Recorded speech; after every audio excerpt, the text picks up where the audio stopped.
It's been a while. Alright guys, welcome back to the channel. Been gone for a little bit. I'll hopefully be able to explain myself. But anyway, again, welcome back to the channel. Today we're going to be going over, once again, if you remember, the Satellite, my dad's car.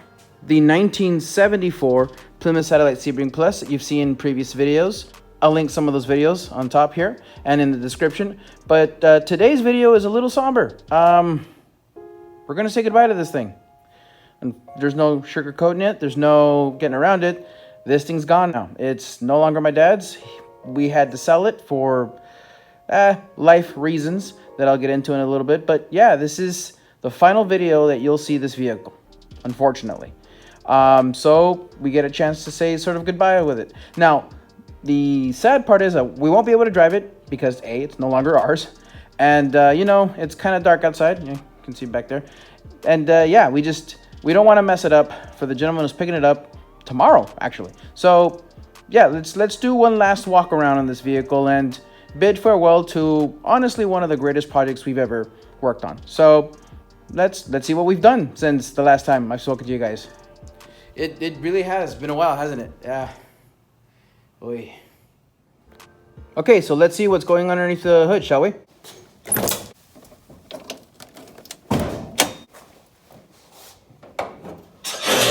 And there she is, the glorious 360 or 5.9 liters for you guys who do the metric. But anyway, there's this engine. You guys remember the carbon fiber experimental intake we were working with up there, the air box, if you will.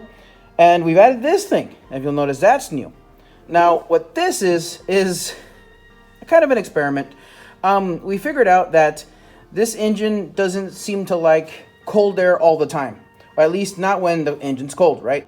So if you guys don't know, carbureted engines like some amount of heating. They need a little bit of heat to be able to atomize, learn to speak, atomize the fuel and air mixture so that the engine runs as efficiently as possible. The old school way of doing that was they used to run a hose from one of these intakes into the exhaust down there. So they ran it from here to there, and as the engine would warm up, it'd warm up this air, this hot air, and it would assist in atomizing the fuel. Well, nowadays cars use fuel injection and computers to figure that out. The old way was to heat up the air a little bit, get that atomization going, and then once the engine's at operating temperature, you wouldn't need that anymore, so the valve would close and you'd start getting fresh air. Well, we sort of eliminated all of that with this cold air intake we had last time that I showed you guys, with the awesome valves that are sitting in there, and they'll go through the bottom there, and to get as much cool air as we can get, or at least fresh air that we can get for the fuel. However, that created an issue. At cold starts or in cold weather, this thing runs like crap because the vehicle needs a little bit of hot air to get the mixture going, right, when it's cold. So we came up with this thing.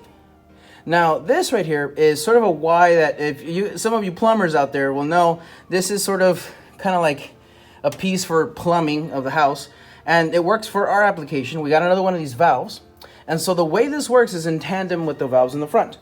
The vacuum pulling through the engine runs both valves, and the way it works is there's a solenoid attached underneath here. It's on the bottom, but the solenoid is routed to a switch. That switch is a two-way. What that does for us is it provides power to this solenoid that holds vacuum in a certain position so that this valve stays open while the engine's cold. As the temperature rises and the engine begins to get warmer and warmer, we flip the switch, this disengages, and suddenly this valve closes and the front valves open, so we're getting fresh air. So we no longer need that hot air. This is also here as an added bonus that if it's ever raining, right? I mean, like you know, like this car's gonna be in the rain, really. But anyway, the idea is that if there's bad weather and you don't want any of that stuff going through the bottom and into the intake manifold, well, you can open this and it closes these valves, and now you have air at least a little bit, not exposed to the elements completely, right?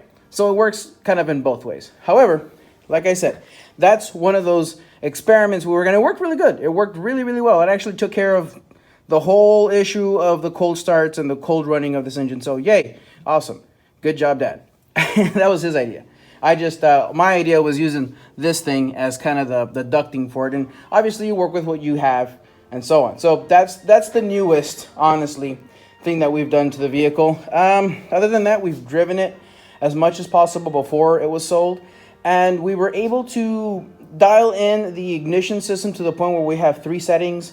We have the warm, hot setting, the cold setting, and the normal operating temperature setting, and we've managed to fine-tune all of those to the point where it's just click, start the car, run it, changes temperature, switch to programming, so on and so forth. What a computer would normally do, but for tuning purposes, it works for us.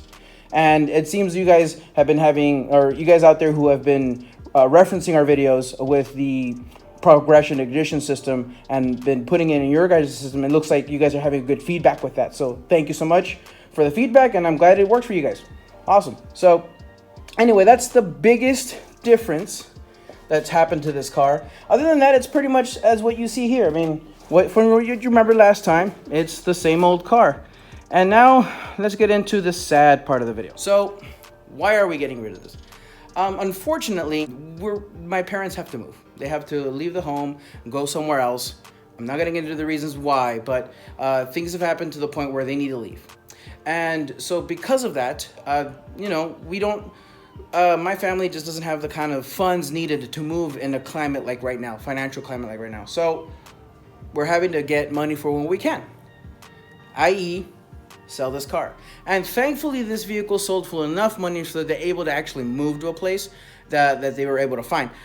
Had it not been the case that this vehicle raked in at least a little bit of money, none of that would have been possible. So hey, you know what? It worked out as an investment at least. That was never the point, but it's good that it worked out. But yes, we are sad that it's going. I mean, it's been part of our family, been part of our life. We built this vehicle from the ground up. It's been with us for a long time, and it's an ongoing type project. And it looks like the gentleman who bought the vehicle is gonna be he's gonna enjoy it. He saw it on YouTube, believe it or not, in one of my videos, and then he saw it on eBay, and he found it and he bought the vehicle. So I'm glad that I'm glad that my video helped. Either way, so let's give this car one last walk around, and remember its awesome beauty.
Anyway, guys, as far as my channel's concerned and where I've been these few months, well, I fell into the same situation my father has and my family has.